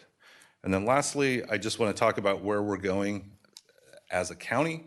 Our planning and development group has a Pasco 2050 initiative going on right now where they're looking to update our comprehensive plan. They've been doing that work or looking at this for the past couple of years with community outreach and public engagement sessions. They're planning to wrap this up in the next couple of years. But a more short-term and more immediate our commission just adopted their strategic plan for 2025, and it really focuses on three main areas. And I think that these are probably the same three types of challenges that all of the counties and municipalities are facing. One is to create a thriving community. Number two would be to enhance the quality of life. And then number three is to drive for economic growth and prosperity. And I think that all of those are important for Tampa Bay Water, the member governments, and everyone in this region. And I'm looking forward to continuing working with Tampa Bay Water as well as the other member governments in terms of achieving not only our regional water supply needs, but also for other projects that we collectively work on together. So that concludes my presentation for this morning, and would be happy to answer any questions that. Thank you very much. It's amazing how many things we have in common in terms of the types of projects that we're engaged in. Commissioner Oakley. Yes, David, very good report. We're a thriving county. Eastern part of Pasco County is fastest growing an area. It's moving that way. It's been on the west side and the central side of Wesley Chapel and all. You notice where all the water was, it was on the southern part of Pasco County, with all the pressures from Hillsborough County and Pinellas pushing north. You can tell how the growth has been happening. But very important of all this, and I've stated this here before, is reclaimed water. It takes 4 homes to provide reclaimed water for 1 home. And we're struggling with that now, having enough reclaimed water for our homes. And that's one of our most arguments that are coming into our offices, that people are wanting more reclaimed water to be able to produce more. But there's ways somehow or sometime in Hillsborough County and Pinellas County, when they reach that point in time, they have that extra reclaimed water. It looks like we're going to be, we're working it to use more and more reclaimed water in Pasco County. So it will be a benefit to us to have that reclaimed water. Instead of going in the bay and over in the Gulf, it should come north to us and we can use that. Be very valuable for us to use. So, Councilwoman Hanaway. Thank you. And Commissioner Oakley, the first thing I noticed about this presentation was the amount of use of reclaimed water of your customers, which is unbelievable. And what I was wondering, from 2020 to 2021, that went from 13%, the growth was 41%. So could you just elaborate? How do you deal with that growth so quickly? Because that is out of the norm. And in terms of your investment into the system, I assume those are just connections to the system as is, or is it continuous investment in expanding the system? I was just curious about that. Yes, council member. So that large bump that we saw was really, I believe it was during or right after COVID. Yes, and so we saw a huge jump in terms of construction activity during that COVID period. And so, again, a lot of it was just really in what I would consider kind of that south central portion of Pasco County. So Epperson, Murata, and kind of the village of Pasadena Hills area. That whole area just has been taking off tremendously. And so that's where we're seeing the bulk of the reclaimed water additions would be in that specific area. And then in terms of your follow-up question on the expansions and those types of things, ideally we would like to be at a place where growth entirely pays its way, but we're not fully there. And so we have some of these projects that we're supporting and providing additional funding as new development comes in. So for example, if we have a development that is extending our system, we may get into cost-sharing agreements where we will fund incremental oversizing of projects to help support future growth that we know is going to happen as soon as that utility is put into place. And so we have a lot of that funding, and when you see the main extensions, a lot of those dollars actually go to oversizing agreements. Great, and then that includes, I guess, the cost-sharing agreements includes extending the reclaim system itself. Yes. Right? Not just, okay. Great, thank you. You're welcome. Commissioner Scott. Thank you, Mr. Chairman. Thank you, Mr. Allen. It is amazing the amount of common issues that we are all working on. You made a comment on the cost to treat PFAS of, I think you said 15 to 20 million. Was that one-time costs or was that annually recurring costs? Those were just one-time construction costs for the 3 different systems that we've identified that we may need to address. Got it. Okay, thank you. Commissioner Mariano. Yeah, David, you've done a phenomenal job for us. Greatly appreciate all your great work. And one thing that when you have a part of the kind that's already developed, you can't retrofit it, too expensive. And we've had a lot of people that like to do it because it's a cheaper way to water the lawn. The system we built in place has been so effective and everybody likes it, it saves money for them using potable water compared to using the reclaimed water. So we've done such a good job with it, though there's actually a shortage of it out there too.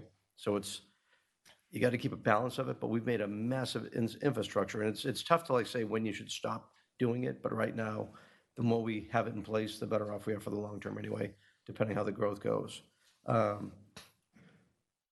David, with the PFAS with the private utilities that are down to the south along the coast, do you think it's going to be cheaper for us to just buy them out and just shut those wells down?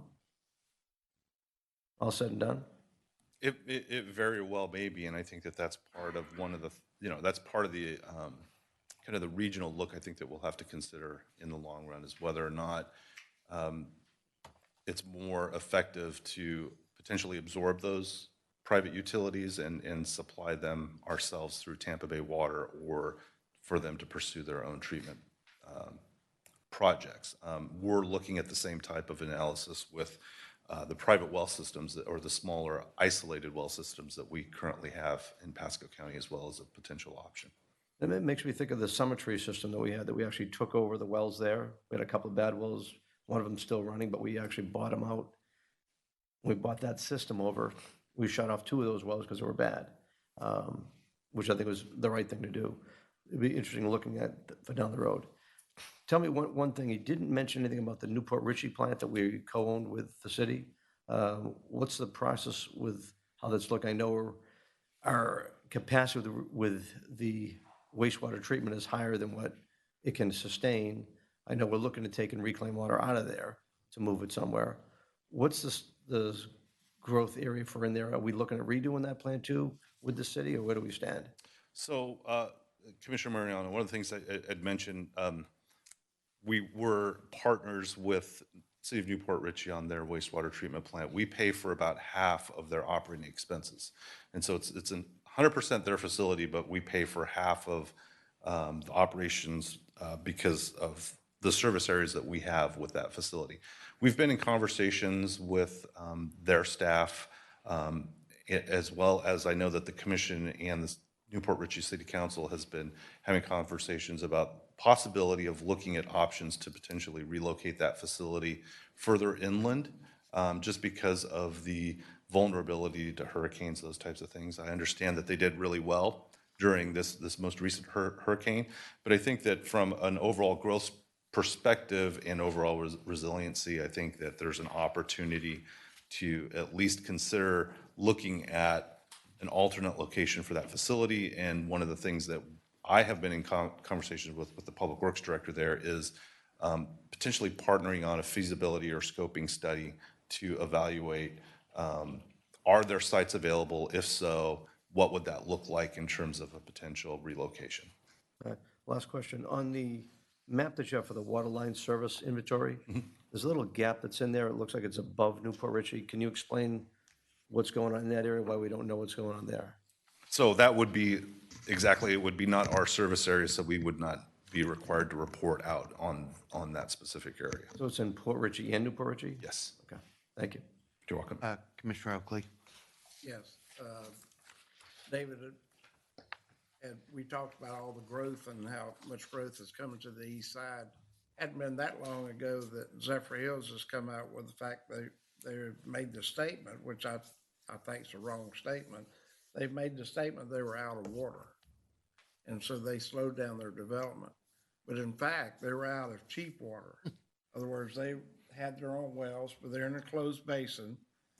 But that water, they were getting close to the max, and then they've worked out different ways to take over the other volumes off of old Orange Grove wells and places that they could use that water for city water. But in fact, Dave and I and Mr. Cabal and the team from the county, we've actually offered them the water they need to, handle their city and all that. Basically, this comes from Tampa Bay Water, but they're not out of water. They're just out of cheap water. That's the only thing they're out of. So, okay, thank you. Mayor Davis. Yeah, I just want to add one thing. We work very well as a team together as far as the county and the city, and I just want to add that and say thank you. We do. Thank you for that, Mayor. All right. Thank you very much. Thank you. Item D2 is our water quality update. Good morning. Good morning, Mr. Chairman, members of the board. Today's water quality presentation will focus on Tampa Bay Water's ongoing efforts to address EPA's PFAS drinking water requirements and update our regional water quality study recommendations. This presentation is for information only, and no board action will be requested today. EPA announced new drinking water regulations for PFAS earlier this year in April. Of the 6 PFAS that now have limits, the ones you hear the most about and have the lowest limits are PFOS and PFOA. Compliance is required in about 4.5 years from now. Tampa Bay Water worked with member utilities on EPA's study to identify PFAS in our region's drinking water. Quarterly samples were collected and analyzed for 12 consecutive months, beginning in 2023 and ending earlier this year. The quarterly data were presented as the work progressed. We showed one PFAS, PFOS, to be slightly higher or near the new EPA requirements at locations that I'll identify in the next slide. Now, based on these data, we began additional PFAS testing to obtain rainy season data at select locations, and we retained a consultant to perform benchtop PFAS treatability studies. And the supplemental sampling program began in July of 2024, and the benchtop treatability work began in September of this year. The July and August rainy season data showed slightly higher average PFOS levels than the earlier quarterly results. The average PFOS level at one of our regional delivery locations to Hillsborough County's Lithia water treatment plant was 4.9 part per trillion, and 4.0 part per trillion was delivered to the Hillsborough County Central Water Treatment Plant. These levels need to be less than 4.0 to comply with EPA's new limits. Of note is that the water delivered to the communities served by the Lithia Water Treatment Plant is well below the 4.0 part per trillion limit. Now, this is because we deliver a second source of water, which is blended at the county's Lithia plant. Tampa Bay Water's obligation, however, is to provide water that is less than 4.0 parts per trillion PFOS at all our delivery locations. Based on the earlier and the most recent PFAS results, Carollo engineers performed PFAS benchtop treatability studies on waters from our regional surface water treatment plant and our 2 Bud Well water treatment plants. These laboratory-based tests, which included suspended ion exchange and granular activated carbon for surface waters and fixed bed ion exchange for groundwater, were performed this past September and October. Carollo Engineers is currently evaluating the performance data from these treatability tests. This month, Carollo will complete their treatability test data evaluation from the benchtop work, and they'll begin to update the regional water quality study using the PFAS treatability study data. Next month, Carollo will complete their technical work and begin writing their draft report that they plan to complete in January. Now, this will lead to the updated treatment concepts and cost estimates that will inform recommendations of PFAS treatment where necessary, and a prioritization schedule for removal of PFAS and total organic carbon where appropriate. We'll continue to engage utility directors and their technical staffs on the progress and substance of this work, and we plan to be back to you with another update at the next board meeting in January. That concludes today's brief update. on water quality and be happy to answer any questions. Questions, comments? Commissioner Mariano. I'm glad you're doing the studies. Have we looked at the cost numbers we may be getting or the money we're going to get from the PFAS settlements yet? Do we know what those numbers are? We're still negotiating. Kelly. Yes, so I actually just received an update from our legal counsel, and they said that the claims administrator has not yet got back to them officially, that there were, just by the bulk of claims that were filed, that they have not, the claims administrator has not made their way through the process yet. So they can't even give us a general approximation of what we might receive. I've asked for something, just ballpark, won't hold you to it. They can't give us that at this point. Okay. When we look at what we're going to do to fix the problem, the agenda item 2 items ago talked about how we're going to take over this water quality system, water system over for 590,000 gallons. We're going to use about 420, I think about the numbers. Is there a way that we can, let's say, look at shutting these wells down so they're not used at all, and then increase on capacity in other wells that we have throughout the system? So that's a matter of water quantity, and I'll defer to Warren on that one, or Chuck. Go ahead, Warren, take it. It's, the Brandon wells have a permitted capacity of 6 million a day. If we turn those off, then we lose that permit quantity. If we look at picking them up and moving the quantity somewhere else, it would result in additional infrastructure, and it would also likely diminish the quantity that we could move. So if we do that, it would be a diminishing return on what we have with additional infrastructure cost. We don't have a place to pick it up and move it for a net equal exchange. Well, with the TECO water we're going to pick up, it's a small number, but I'm assuming maybe there's other numbers around we can look at broad-based, like if we're shutting down different wells and increase our capacity on wells that already have the infrastructure in place. It's not going to be the total offset, but I'm just wondering the potential out there for that scenario to go along elsewhere. It'd take a longer-term look, but I'm just throwing the idea out there at this point. It would take analysis to try to find out where that could go without additional infrastructure. With the transfers that we anticipate to go to the South Hillsborough well field, we'll be pretty close to what we can sustainably do from that well field. So other than that, the next place would be perhaps the new South County well field, and that would be, since it's moving into the heart of the impacted area, that would be a significant diminishment in the 6 million a day. And again, I don't even look for the full 6 mil. I'm just trying to look to get the capacity to that point and offset it other ways to make it work. Thanks. Anyone? Commissioner. Thank you, Mr. Chairman. So we're not actually delivering water to anybody that exceeds the EPA standard of 4.4 parts per trillion, though, right? Because we're blending it, so it's not. Yeah, so there are, in the case of the Hillsborough County's Lithia water treatment plant, that is correct. In the case of the Hillsborough County Central Water Treatment Plant, there was one occasion, so this was the month of August, where the average number went up to 4.0. Okay. The limit is 4.0. So when you hit 4.0, you're effectively over the limit. That's the only time in the entire time we've been doing testing that we got up that high. I will point out, though, that there's been individual testing by member governments and some of the Hillsborough County data that was done not by our laboratory, but a reputable commercial laboratory. They found numbers that were slightly higher than the 4.0. So we're on that right at that cusp. So we're close. Okay. We go up, we go down a little bit, and I think we're going to see that type of vacillation over the course of time. Got it. Okay, thank you. All right, thank you very much.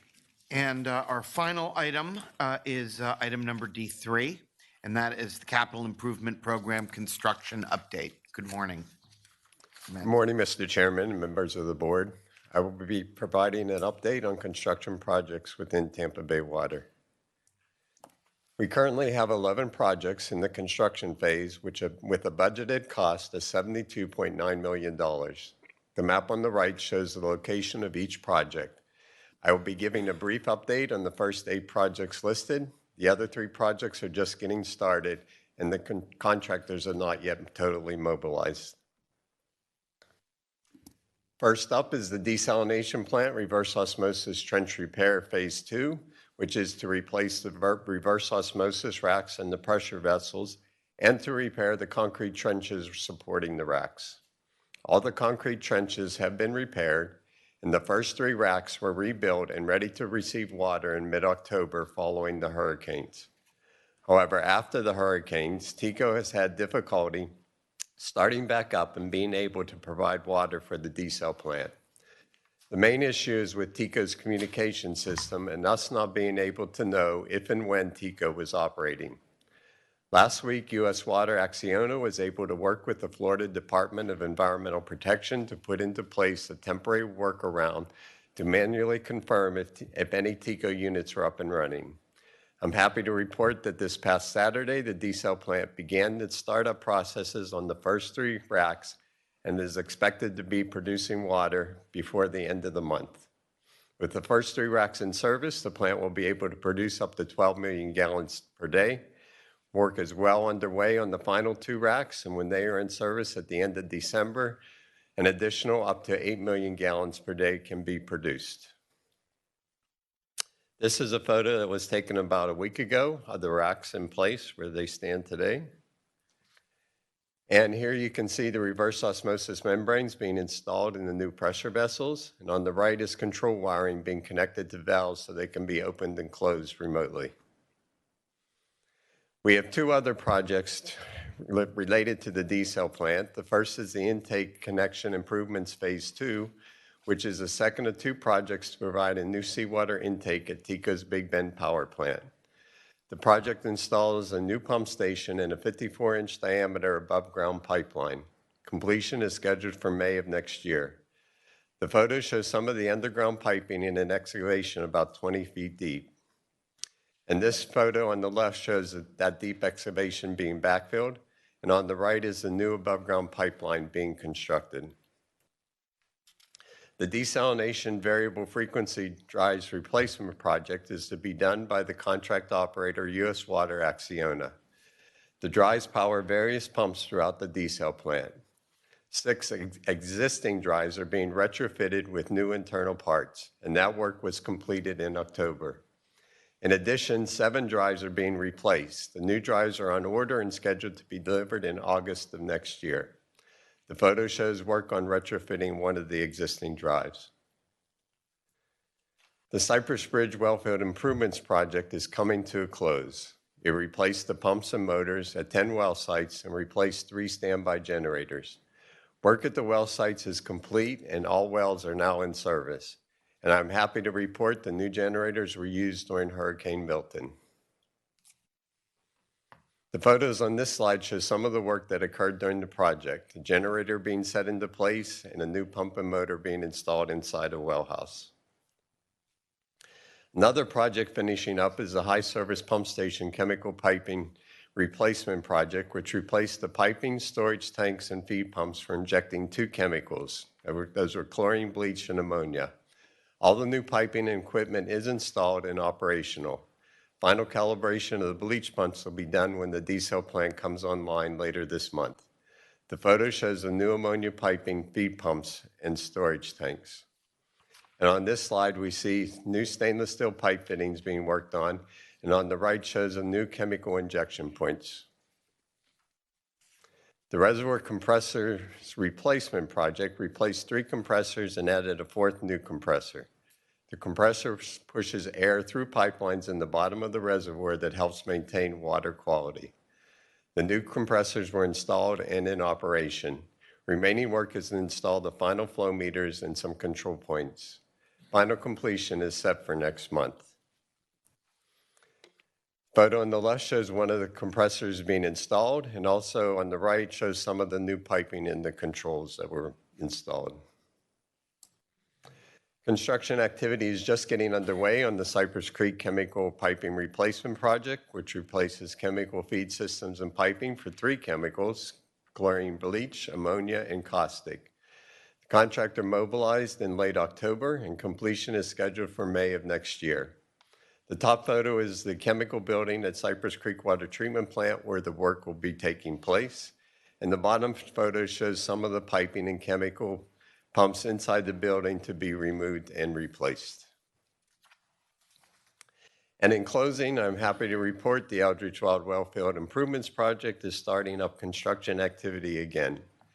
This is a contract where the original contractor defaulted and an agreement was made with the surety and CAT Construction and Materials to complete the project. The project replaces the well houses, pumps, and motors at 24 well sites. CAT Construction did mobilize earlier this month and is working to complete the first 7 wells, which is the phase 1 of the work. Completion of phases 2 and 3 for the remaining 17 well sites is now scheduled for June of 2026. This concludes the presentation. I'll be happy to take any questions. Any questions? Councilwoman Hanowitz. Just a quick question on the contractor that defaulted. Can you tell me just a little bit more about what happened and how long did that take to get somebody back online? Rick's looking at me. Huh? So I just don't know what I can yes, say or so, not I mean, say. About the, sure. It's ongoing? No, I mean, the part of the replacement contractor, that portion of it, the selection of that is complete through actions you all take. When we were coming on as general counsel is about the time that original contractor, joint venture, self-terminated themselves, and that brought in the surety. And so it was about 2 or so meetings ago that you all approved the replacement contractor. So I think, as I shared with you via email, that joint venture, the initial contractor, has now sued Tampa Bay Water, and that part is ongoing. So there's special counsel that's handling it and have not yet been to the point where we need to file a responsive pleading. I was just wondering, the delay, how much?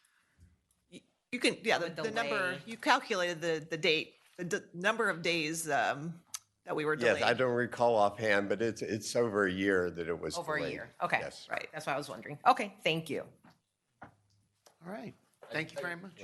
In closing, in the desal plant, I know I gave a report post-hurricane, there was some damage to the roof at the desal facility. We've had it looked at by an engineer, and there will be some work that needs to be done, but they are not hindered by their startup activities. But I did want to mention, close the loop back, there is going to be some activity to repair the roof. Thank you.